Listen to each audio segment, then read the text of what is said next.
Yeah, it's nice to be here. I was visiting my family over the weekend, and I was driving with my dad, and he got a phone call.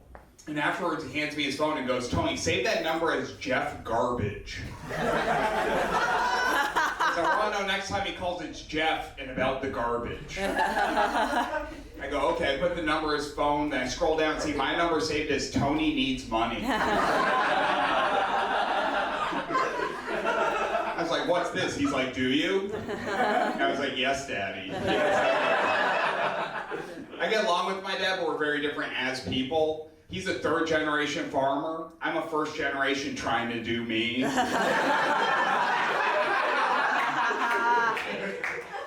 And no matter what happens, my dad has two sayings. If something's good, he says, it's not good, it's great. And if something's bad, he says, it is what it is.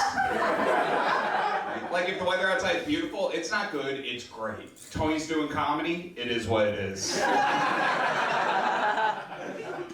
Yeah, I took the subway over here today, and I noticed on the subway in New York City, when they announce the name of a stop, they use a female voice. But when they say stand clear of the closing doors, they use a man's. Right? It's interesting. I was talking to my mom about it, and she said it's because people are more likely to listen to men.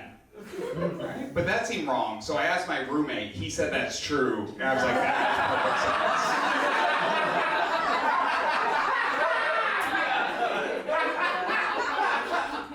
sense. Yeah, I live in Greenpoint, Brooklyn, and if you're not familiar with it, Greenpoint, the neighborhood is half hipsters and half Polish people.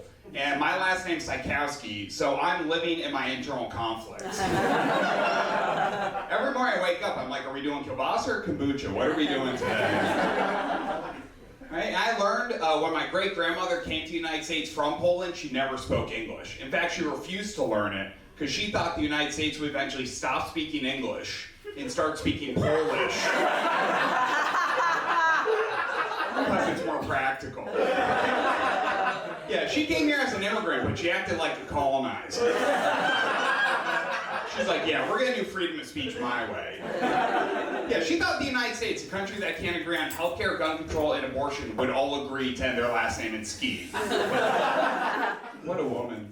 Yeah, I feel like living around hipsters is messing with the way that I think. Like, I've spent the whole week debating whether or not I should shave my beard to just a mustache. What do we think? Should I shave to just a mustache? Yes. Yeah. Okay. Make some noise if you think I should. Yeah.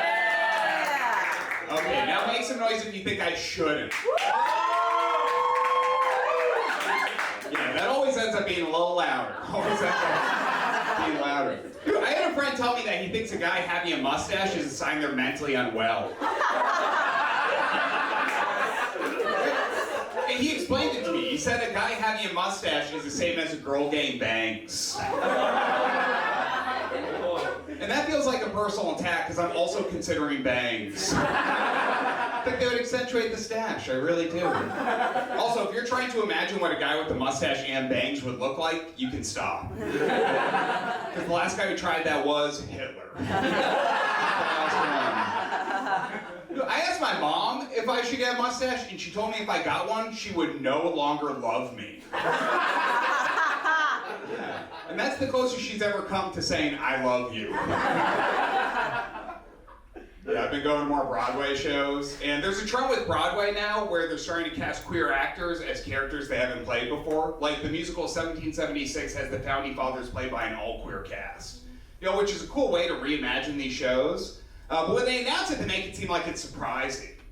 They're like, you're not going to believe what we've done. I'm like, I believe it, you're Broadway. You're pretty gay. Right? You want to blow my mind? Do a production of Rent where the cast is all straight guys. Right? You're reading the playbill, you're like, produced by Barstool Sports. Choreography, Mike Tyson. You flip it over, it's an ad for Viagra. Pretty straight. Yeah, something I love about my gay friends is they're very comfortable talking about their sexuality, and straight guys don't, right? If you ask a straight guy how they identify, odds are they won't even say they're straight. They'll probably tell you they're just not gay.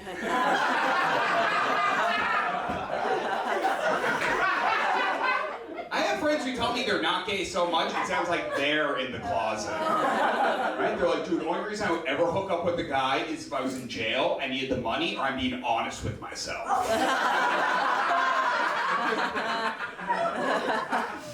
Yeah, I have a friend who's transitioning from being a woman to a man. They used to go by Julia, but they said that now they want to be called Jim or Jimbo. Like, if you identify as a man, you want me to call you Jim, I fully support that. But Jimbo's a name you have to earn. You know how you become a Jimbo? You win a hot dog eating contest.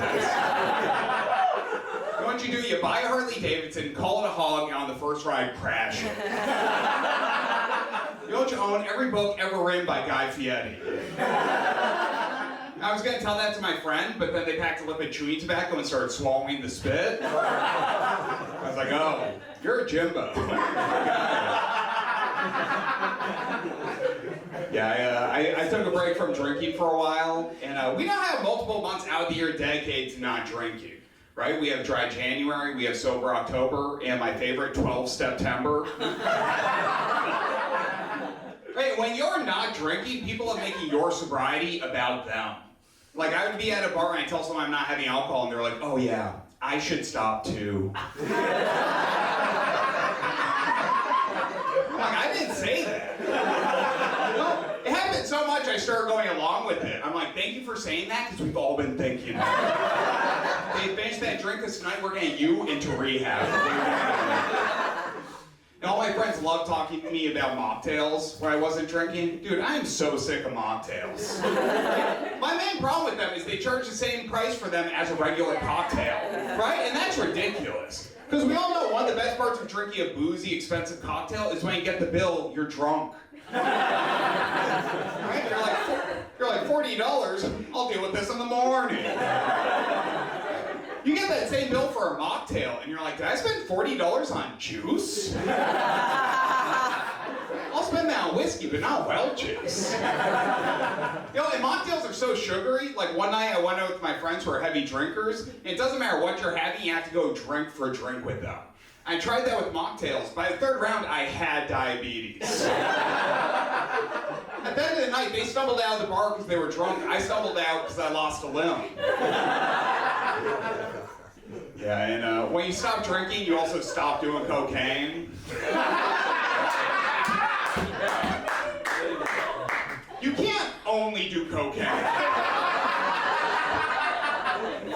Like, no one's turning down a drink at a party like, sorry, I'm Wall Street sober.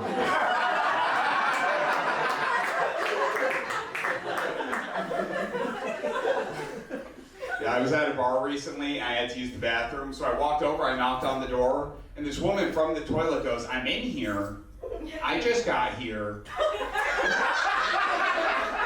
I'm taking a shit. And I was like, you had me at I'm in here. No, she replied like I was going to have follow-up questions. Like, if she only said, I'm in here, I'd be like, okay, but why?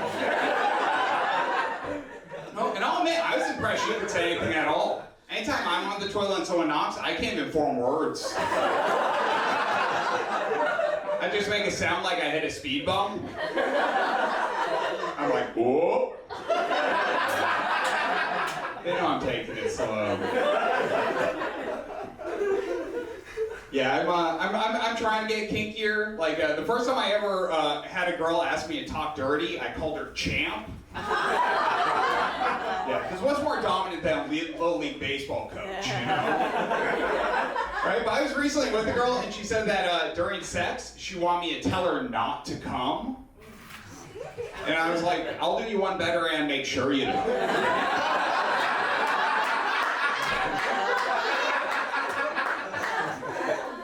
Why she wanted me to say that, and she said that she gets nervous during sex because she has trouble climaxing. But when someone tells her not to come, it helps her to relax and enjoy herself, which is very self-aware. You know, I didn't know you were allowed to address your insecurities through dirty talk. You know, you're hooking up with someone like, yeah, who's your daddy? Proud of. But I was inspired. I was like, hey, can I ask you a favor? And she was like, sure, what is it? I was like, can you tell me to come immediately? Because I will. Guys, my name's Sykowski. Thank you so much. Give it up for me.